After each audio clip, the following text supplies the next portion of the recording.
أما الجدار فكان لغلامين يتيمين في المدينة وكان تحته كنز لهما وكان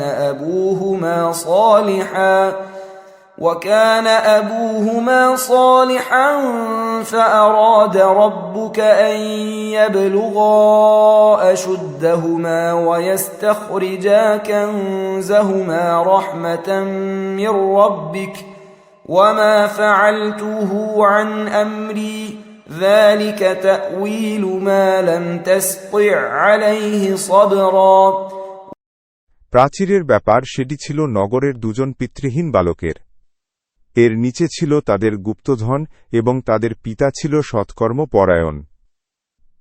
সুতরাং আপনার পালনকর্তা দায়বশতঃ ইচ্ছা করলেন যে তারা যৌবনে পদার্পণ করুক এবং নিজেদের গুপ্তধন উদ্ধার করুক। আমি নিজ মতে এটা করিনি। আপনি যে বিষয়ে ধৈর্য ধারণ করতে অক্ষম হয়েছিলেন, এই হল তার ব্যাখ্যা।